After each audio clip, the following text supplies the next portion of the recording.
get so mad, there's no controlling me. My thoughts get so bad, I'm like, I might grab a bat, I don't know. My wrath, my blood boils over like, oh God, here goes. I lost all feeling from my head to my toes. You said some shit that I can't let go, so just stay tuned for the rest of the show. So have you ever felt betrayed? Switches how you see things, realize something needs change. दोस्तों, कहानी शुरू होती है और हम देखते हैं जलील जैनी नाम की एक लड़की को जो कि अपने रूम में बैठी एक रोमांटिक मूवी देख रही होती है। तभी अचानक जैनी के गोदाम में खुजली मचने लगती है, जिसको मिटाने के लिए वो अपना प्यारा सबसे दुलारा घोड़े वाला खिलौना निकालती है और उसको अपनी मौत की गुफा में घुसाकर आनंद लेने लगती है। अब ये कार्यक्रम आगे बढ़ ही रहा था कि तभी वहाँ पर उसका बाप और भाई आ जाते हैं और उसे बर्थडे विश करने लगते हैं। फिर वहाँ पर कुछ और लोग भी केक लेकर आ जाते हैं क्योंकि वो उसे सरप्राइज देना चाहते थे। तभी अचानक जैनी का कुत्ता उसके पैरों से चादर को उतार देता है और तभी जो उसका खिलौना था वो उसकी मौत की गुफा से बाहर निकलता है और हवा में उड़ता हुआ सीधा उसके केक पर जाकर गिरता है। इसके बाद हम देखते हैं कि जैनी का बाप उन दोनों को स्कूल छोड़ने जाता है, जिस दौरान जैनी का भाई उल्कापिंड उससे कहने लगता है कि तुम्हें कोई बॉयफ्रेंड बना लेना चाहिए। जैनी कहती है कि नहीं, मुझे कोई बॉयफ्रेंड नहीं बनाना। उल्कापिंड कहता है कि तुम्हें डैड का रूल तो पता है ना, सबसे पहले तुम अपने खेत में मजदूरी करवाओगी और उसके बाद ही मुझे किसी के खेत में मजदूरी करने को मिलेगी। वहीं स्कूल में हम कुछ लड़कियों को देखते हैं जो कि फुटपाथ पर डांस कर रही होती हैं, लेकिन तभी वहां पर जैनी का बाप भाई की तरह गाड़ी लेकर आता है और एक लड़की को उड़ा देता है। इसके बाद स्कूल में एक लड़के की एंट्री होती है जो कि बहुत ज्यादा स्मार्ट होता है। तभी हम देखते हैं कि वो और कोई नहीं बल्कि हमारा अपना प्यारा कैप्टन अमेरिका होता है। वो स्कूल में इतना ज्यादा पॉपुलर होता है कि स्कूल की लड़कियां उसे देखते ही अपनी कच्छी उतारकर उसकी तरफ फेंकने लगती हैं। वहीं दूसरी तरफ हम जैनी को देखते हैं जिसके पास उसका बेस्ट फ्रेंड चमन चौपाटी आता है। ये बावलीगांड जैनी को बचपन से ही पसंद करता था, लेकिन उसके पिछवाड़े में इतना गूदा नहीं था कि वो अपने दिल की बात उसे बता सके। वहीं हम जैनी के भाई उल्कापिंड और उसके दोस्तों को देखते हैं जो कि पिछले हफ्ते ही 12 साल के हुए थे और अब वो किसी लड़की को दबाकर बजाने के लिए तड़पे जा रहे थे। तभी उल्कापिंड की नजर अमेंडा नाम की एक लड़की पर पड़ती है जो कि एकदम पटाखा थी। तभी उसको देखते ही उल्कापिंड का घोड़ा खड़ा हो जाता है और वो सोचने लगता है कि अब तो इसको ही बजाना पड़ेगा। इसके बाद हम कैप्टन अमेरिका को देखते हैं जो कि अपने कुछ दोस्तों के साथ बकचोदियां कर रहा था। तभी वहां पर आती है फड़फड़ाती फुद्दी जो कि कैप्टन अमेरिका की बहन होती है और दिखने में एकदम माल। फिर वो कैप्टन अमेरिका के पास आती है और उससे कहती है कि मैं तुमसे कुछ पूछ सकती हूँ। जब भी मैं किसी लड़के को कहती हूँ कि वो अपना सामान जहाँ चाहे रख सकता है, वो हमेशा मेरे पिछवाड़े में ही क्यों रखता है। इस पर कैप्टन अमेरिका कहता है कि तुम ये सब बातें मेरे से क्यों कर रही हो। वो कहती है क्योंकि जब भी उनका काम खत्म हो जाता है तो मैं उनका सारा माल बाहर निकाल देती हूँ। इसी दौरान वहां पर एक और पटाखा आती है जिसका नाम चूचीबाई होता है और वो कैप्टन अमेरिका की गर्लफ्रेंड होती है। फिर वो उसके पास आती है और उसे कहती है कि मुझे तुमसे बाहर अकेले में कुछ बात करनी है। तभी सीन शिफ्ट होता है और हम कैप्टन अमेरिका को देखते हैं जो कि चूचीबाई को कहता है कि तुम इस घोचू के लिए मुझे छोड़ रही हो। चूचीबाई कहती है कि नवाजुद्दीन फुद्दी की बहुत प्यारा है और मैं उसे बहुत पसंद करती हूँ। अब ये सुनकर कैप्टन अमेरिका दुखी हो जाता है क्योंकि ऐसा पहली बार हुआ था कि किसी लड़की ने उसे छोड़ दिया था। फिर हम देखते हैं एक आर्ट क्लास के अंदर जलील जैनी को जो कि एक पेंटिंग बना रही होती है। वो उसको लेकर इतनी ज्यादा मेहनत कर रही होती है कि उसकी आंखों से आंसू भी निकल जाते हैं, लेकिन अपनी इतनी कड़ी मेहनत और लगन के बाद वो फाइनली अपना मास्टरपीस बना ही लेती है। फिर क्लास खत्म होने के बाद कैप्टन अमेरिका अपनी गर्लफ्रेंड को देखता है जो कि अपने नए बॉयफ्रेंड के साथ चुम्मा चाटी कर रही होती है। कैप्टन अमेरिका कहता है कि चूचीबाई ने इस घोंचू के लिए मुझे छोड़ा, वो क्या खुद को पापा की परी समझती है। इस पर उसका दोस्त निर्भय निरोध कहता है क्योंकि चूचीबाई एक प्रॉम क्वीन है।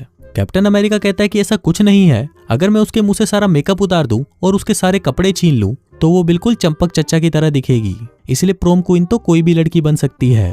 तभी निर्भय निरोध कहता है कि मैं तुमसे शर्त लगाता हूँ कि तुम्हें स्कूल की सबसे झल्ली लड़की को इस साल की प्रोम क्वीन बनाना होगा।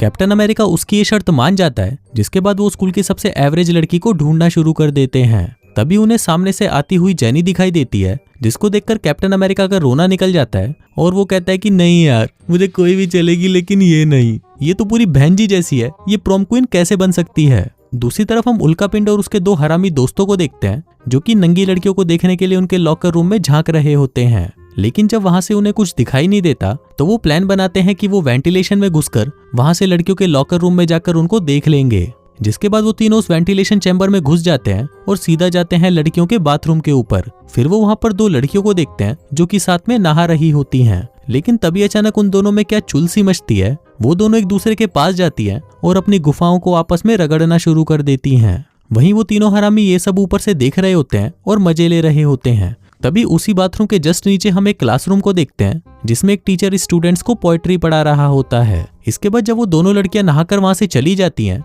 तो वो तीनों और भी सामानों को देखने के लिए आगे बढ़ने लगते हैं। फिर वो वहां पर एक लड़की को देखते हैं जो कि वहां पर टट्टी करने आती है।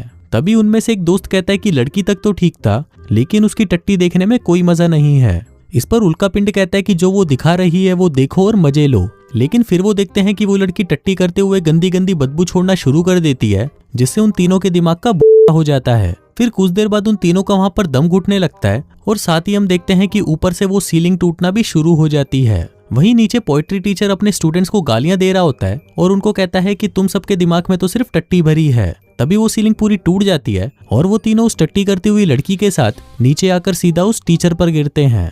वहीं लंच के दौरान कैप्टन अमेरिका जेनी के पास आता है और उससे बात करने की कोशिश करता है लेकिन जेनी उसे बिल्कुल भी भाव नहीं देती क्योंकि कैप्टन अमेरिका ने पिछले 6 सालों से उससे कभी भी बात नहीं करी थी। फिर स्कूल खत्म होने के बाद कैप्टन अमेरिका रग्बी की प्रैक्टिस करने जाता है लेकिन उसे वहां पर खेलने नहीं दिया जाता और एक कोने में बिठाकर रखा जाता है। तभी हमें फ्लैशबैक में दिखाया जाता है कि जब कैप्टन अमेरिका उनकी टीम के साथ एक मैच खेल रहा था तभी गेम के दौरान उसने बॉल एक चोमू से लड़के को दे दी। उसे लगा कि शायद उनकी टीम ये गेम जीत जाएगी लेकिन तभी उस बॉल को लेने के लिए 2 खिलाड़ी आते हैं और उस लड़के के बीच में से 2 टुकड़े कर देते हैं और इसी कारण से कैप्टन अमेरिका को अब कभी भी ये गेम खेलने नहीं दिया जाता। फिर रात को जब कैप्टन अमेरिका निराश होकर अपने घर पर आता है तो उसका बाप उसे कहता है कि मुझे पता चल चुका है कि चूची बाई ने तुम्हें धोखा दे दिया है, इसलिए तुम चिंता मत करो, मैंने पहले ही तुम्हारे लिए एक परफेक्ट लड़की ढूंढ रखी है। कैप्टन अमेरिका कहता है कि अच्छा, कौन है वो? तभी उसका बाप वहां पर उसकी माँ को बुलाता है और उसे कहता है कि बताओ कैसी है। कैप्टन अमेरिका कहता है लेकिन ये तो मेरी माँ है। बाप कहता है कि यही तुम्हारे लिए बेस्ट है। जिसके बाद वो उन दोनों को अकेला छोड़कर वहां से चला जाता है। उधर जेनी के घर पर भी उसका बाप जेनी के पास आता है और उससे पूछता है कि क्या हुआ, आज तुम इतनी शांत कैसे लग रही हो। जेनी बताती है कि स्कूल के एक पॉपुलर लड़के ने मुझे प्रपोज किया लेकिन मुझे कुछ समझ नहीं आ रहा कि मैं उससे अपनी पिंकी पिटवाऊं या नहीं। बाप कहता है कि पहले तुम्हें उसके साथ कहीं बाहर जाना चाहिए, इससे तुम्हें पता चल जाएगा कि वो लड़का तुम्हारे लायक है भी या नहीं। उधर दूसरी तरफ कैप्टन अमेरिका अपनी बहन के रूम में आता है और उसे कहता है कि मुझे तुम्हारी हेल्प चाहिए, दरअसल मैं चाहता हूँ कि जेनी मुझसे प्यार करना शुरू कर दे। इस पर फड़फड़ाती फुद्दी कहती है कि ठीक है, लेकिन उसके बाद तुम्हें मेरे साथ मजदूरी करनी होगी। कैप्टन अमेरिका कहता है लेकिन तुम तो मेरी बहन हो। जिस पर फड़फड़ाती फुद्दी कहती है कि अगर कुछ लेना है तो कुछ देना भी पड़ेगा। जिसके बाद वो उसे कहती है कि सबसे पहले तुम उसका विश्वास जीतो। फिर अगले दिन हम देखते हैं कि स्कूल में कुछ लड़के जेनी के भाई को तंग कर रहे होते हैं। तभी कैप्टन अमेरिका उसे देख लेता है और वहां पर आकर उन्हें रोकने लगता है, लेकिन तभी उल्का पिंड कैप्टन अमेरिका को ही घुसंड पिला देता है, जिससे गुस्सा होकर कैप्टन अमेरिका उसे मार मार कर उसका भूत बना देता है। फिर उसकी बहन बताती है कि जेनी को स्पेशल फील कराने के लिए उसके लिए एक रोमांटिक सा गाना गाओ जिसके अंदर उसका नाम भी हो। इसके बाद कैप्टन अमेरिका उसके लिए गाना गाने लगता है और गाने में कहता है कि जेनी के पास गन है और वो सबको मार डालेगी। अब ये सुनकर सभी उससे डरकर भागने लगते हैं क्योंकि उनको लग रहा था कि जेनी के पास सचमुच की गन है। इसी दौरान वहां पर पुलिस भी आ जाती है और जेनी को पकड़कर अपने साथ ले जाती है, लेकिन फिर कैप्टन अमेरिका उसे छुड़ाकर अपने घर ले आता है और कहता है कि चलो अब जल्दी से घोड़ी बन जाओ। जेनी कहती है कि तुम होगे सबसे हैंडसम, लेकिन मैं तुम्हारी गर्लफ्रेंड नहीं बन सकती। तभी कैप्टन अमेरिका अंदर चला जाता है और अपने घोड़े पर क्रीम लगा कर आता है। तभी जेनी उसके घोड़े को देखती है और कहती है कि मुझे मीठा खाने में कोई इंटरेस्ट नहीं, जिसके बाद वो वहां से चली जाती है। अगले दिन कैप्टन अमेरिका फिर से जेनी के घर पर आता है और उससे पूछता है कि क्या तुम मेरे साथ पार्टी में चलोगी। जेनी कहती है कि मैं तुम्हारे साथ नहीं चल सकती क्योंकि मैं अच्छे से तैयार नहीं हूँ। पर तभी वहां पर फड़फड़ाती फुद्दी आती है और उसे कहती है कि मैं तुम्हारी इस बंजर जमीन को फिर से हरा भरा कर दूंगी। जिसके बाद वो उसे ऊपर रूम में ले जाती है और उसका मेकओवर करने लगती है। फिर कुछ देर बाद जब जलील जेनी तैयार होकर नीचे आती है तो वो इतनी ज्यादा खूबसूरत लग रही थी कि उसको देखकर कैप्टन अमेरिका उसका दीवाना हो जाता है। और कैप्टन अमेरिका तो क्या, मैं तो खुद भी इसका दीवाना हो चुका हूँ। इसके बाद वो तीनों पार्टी में पहुंचते हैं जहाँ पर वो सभी जेनी को देखकर हैरान हो जाते हैं क्योंकि पहले तो वो बिल्कुल चंपू लगती थी और अब अचानक से एकदम माल बन चुकी है। उस पार्टी में चमन चौपाटी भी आता है, लेकिन कोई भी उसे अंदर घुसने नहीं देता। फिर पार्टी में हम उल्का पिंड को भी देखते हैं जो कि अमेंडा के लिए एक लव लेटर लिख कर लाया था, लेकिन जब वो उस लेटर को उसे देने जाता है तो वो देखता है कि उसको बजाने के लिए पहले से ही वहां पर लड़कों की बहुत लंबी लाइन लगी हुई है। वहीं फड़फड़ाती फुद्दी भी कुछ चूसते हुए एक लड़के के पास आती है और उसे कहती है कि हाय, मेरा नाम है फड़फड़ाती फुद्दी। लड़का कहता है कि हाँ मुझे पता है, क्योंकि हमने बस 5 मिनट पहले ही गचागच किया है। जिसके बाद वो अपनी प्यास बुझाने के लिए एक बुढ़िया के पास आ जाती है।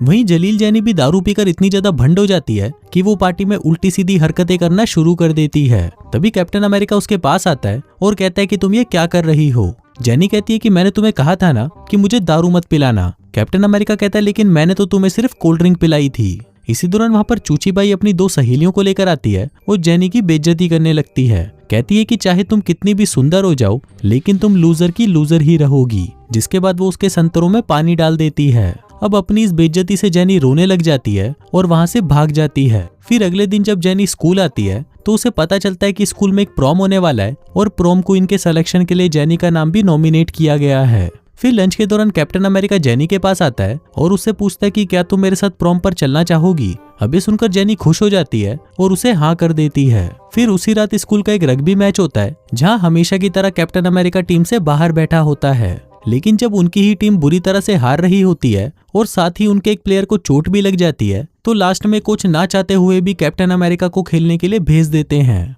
लेकिन अब कैप्टन अमेरिका की बहुत ज्यादा फटी पड़ी थी कि अब वो पहले की तरह खेल भी पाएगा या नहीं। लेकिन तभी वहां पर एक काली आता है और कैप्टन अमेरिका का हौसला बढ़ाने लगता है। कहता है कि मैं यहाँ पर एक चौकीदार हूँ और मैंने तुम्हें पहले भी खेलते हुए देखा है, इसलिए जाओ और अपनी टीम को जिता कर आओ। अब इतनी मोटिवेशन वाली बातें सुनकर कैप्टन अमेरिका स्टाइल मारते हुए प्लेग्राउंड में पहुंचता है और गेम खेलना शुरू करता है। लेकिन इससे भी उनको कोई फायदा नहीं होता क्योंकि कैप्टन अमेरिका गेम खेलना भूल चुका था, जिस वजह से उनकी टीम बहुत ही बुरी तरह से हार जाती है। फिर गेम के बाद जब कैप्टन अमेरिका निराश होकर वहां से जा रहा होता है तभी वहां पर जैनी आती है और उससे कहती है कि तुमने आज बहुत अच्छा खेला। वो कहता है लेकिन हम मैच तो हार गए ना। जैनी कहती है लेकिन तुमने मेरा दिल जीत लिया है और मैं तुम्हें पसंद करती हूँ। अभी सुनकर कैप्टन अमेरिका खुश हो जाता है। लेकिन तभी वहां पर निर्भय निरोध आता है और उसे कहता है कि आज तेरी वजह से ही हम ये मैच हार गए। फिर वो कहता है कि अब तुझे इसकी सजा मिलेगी और अब मैं जैनी को सब कुछ बताने वाला हूँ। कैप्टन अमेरिका उसे मना करने लगता है लेकिन निर्भय निरोध जैनी के कान में कहने लगता है, आपकी बूंद बहुत खूबसूरत लगी है मुझे। ये तो वेरी नाइस बूंद है, ये तो मेरी पसंद की बूंद है। अब उसको लगता है कि निर्भय निरोध ने उसको सब कुछ बता दिया है, इसलिए वो खुद ही उसे सब कुछ बता देता है और कहता है कि मैंने इसके साथ शर्त लगाई थी कि मैं तुम्हें पटाकर प्रॉम क्वीन बनाऊंगा, लेकिन अब ऐसा नहीं है, मैं तुमसे सच में प्यार करने लगा हूँ। लेकिन जैनी उसकी बातों पर विश्वास नहीं करती और रोते हुए वहां से चली जाती है। इसके बाद हम देखते हैं कि कई दिन बीत जाते हैं लेकिन वो दोनों एक दूसरे से बिल्कुल भी बात नहीं करते। फिर कुछ दिनों बाद प्रॉम पार्टी होती है जहाँ पर जैनी निर्भय निरोध के साथ आई होती है और कैप्टन अमेरिका अपनी बहन फड़फड़ाती फुद्दी के साथ। वहीं उल्का पिंड भी होता है जो कि आज अमेंडा की लेने की पूरी तैयारी करके आया था। तभी वहां पर अमेंडा भी आ जाती है जो कि एकदम पटाखा लग रही थी। अब उल्का पिंड अपना लव लेटर लेकर उसके पास जाता है और वो उसे दे देता है। लेकिन उसको पढ़ने के बाद अमेंडा उसे कहने लगती है कि तुमने मुझे समझ क्या रखा है, मैं तुझे उस टाइप की लड़की लगती हूँ जो लेटर्स देने वाले लड़कों के साथ घचाघच करती है। उल्का पिंड कहता है कि नहीं नहीं, ऐसा नहीं है। अमेंडा कहती है कि मैं ऐसे ही किसी लड़के के साथ सोती नहीं हूँ, मैं तो बस उनका हिलाकर छोड़ देती हूँ। जिसके बाद वो उससे अपनी पिंकी पिटवाने के लिए उसे अपने साथ ऊपर ले जाती है। वहीं जब कैप्टन अमेरिका और जैनी अपने अपने प्रोम पार्टनर्स के साथ डांस कर रहे होते हैं तभी जैनी देखती है कि फड़फड़ाती फुद्दी बहुत ज्यादा एक्साइटेड हो जाती है और वहीं पर ही कैप्टन अमेरिका को चूसना शुरू कर देती है। अब ये देखकर जैनी दुखी हो जाती है और रोते हुए वहां से चली जाती है। तभी वहां पर प्रॉम किंग और क्वीन का अनाउंसमेंट किया जाता है जहां पर प्रॉम किंग हमेशा की तरह कैप्टन अमेरिका बनता है। फिर बारी आती है प्रॉम क्वीन की और यहाँ पर चूचीबाई को लग रहा था कि प्रॉम क्वीन या तो वो बनेगी या फिर जलील जैनी, लेकिन प्रॉम क्वीन उन दोनों में से कोई नहीं बनती और बनती है दो ऐसी बहनें जो सिर से आपस में जुड़ी हुई थीं। इसी दौरान कैप्टन अमेरिका देखता है कि जैनी निर्भय निरोध के साथ कहीं पर जा रही होती है। फिर वो भागकर उन दोनों के पीछे जाता है और देखता है कि वो दोनों एक होटल रूम में गए हैं। फिर वो उनके रूम के बाहर आता है जहां उसे अंदर से ऊह आह की आवाजें सुनाई देती हैं। फिर जैसे ही वो रूम के अंदर जाता है तो वो देखता है कि वहां पर निर्भय निरोध चूचीबाई की ले रहा होता है और वहीं नवाजुद्दीन फुद्दकी खड़ा होकर उनका वीडियो बना रहा होता है। कैप्टन अमेरिका उससे पूछता है कि जैनी कहाँ है, जिस पर निर्भय निरोध बताता है कि वो तो रोते हुए अपने घर चली गई। फिर कैप्टन अमेरिका उन तीनों के मुंह पर एक एक घुसंड मारता है और जैनी को मनाने के लिए उसके घर पहुंच जाता है। वो वहां पर उसके बाप से पूछता है कि जैनी कहाँ है, जिस पर उसका बाप बताता है कि वो तो एयरपोर्ट गई है क्योंकि अभी उसकी पेरिस की फ्लाइट है। अब कैप्टन अमेरिका को कैसे भी जैनी को रोकना था, इसलिए वो भी भागता हुआ सीधा एयरपोर्ट पहुंच जाता है। वहीं चमन चौपाटी भी आ जाता है क्योंकि वो भी जैनी से प्यार करता था और आज वो उसे अपनी दिल की बात बताना चाहता था। अब कैप्टन अमेरिका जैनी को वहां से जाते हुए देखता है, लेकिन उसको रोकने के लिए वो एक बच्चे से उसकी बॉल छीन लेता है और उसे सीधा जलील जैनी के सिर पर मारता है। फिर वो उसके पास आता है और कहता है कि प्लीज मत जाओ, क्योंकि जब मैंने वो शर्त लगाई थी तो मैं तुम्हें नहीं जानता था, लेकिन अब मैं तुमसे प्यार करने लगा हूँ। तभी अचानक वहां पर एक एम्प्लॉय उसे रोक देती है और उसे कहती है कि मैं बता दूं क्या कि तूने ये डायलॉग किस फिल्म से चुराया है। तभी जेनी कहती है कि हाँ मुझे याद आया, तुमने ये डायलॉग जिस्म 2 से चुराया है और तुम्हें पता है मैंने उस फिल्म को देखकर उंगली भी की थी। तभी कैप्टन अमेरिका उस एम्प्लॉय को कहता है कि साली अगर तुझे कोई दिक्कत ना हो तो अब मैं बोल सकता हूँ। जिसके बाद वो जेनी को कहता है कि मैं हमेशा से तुम्हें पसंद करता था, लेकिन मुझे लगता है कि शायद मैं किसी और लड़की के साथ भी गचागच कर लूंगा, इसलिए तुम्हें यहाँ से चले ही जाना चाहिए। जेनी कहती है कि साले तूने ये डायलॉग भी बाहुबली से चुराया है, लेकिन अब मैं कहीं नहीं जा रही। जिसके बाद वो दोनों एक दूसरे को चूसने लगते हैं। तभी वहां पर तालियां बजाते हुए चमन चौपाटी भी पहुंच जाता है, क्योंकि उसे भी पता चल चुका था कि अब लड़की हाथ से निकल चुकी है, इसलिए हाथ गाड़ी चलाओ और मस्त रहो। और हाँ भाइयों, मैं तुमसे भी कह रहा हूँ, अब सर्दियां आ चुकी हैं, इसलिए अगर तुम्हारी कोई सेटिंग नहीं है तो लड़कियों के पीछे मत भागो, हाथ गाड़ी चलाओ और मस्त रहो। बाकी मैं मिलता हूँ तुमसे अगले वीडियो में, तब तक के लिए बाय।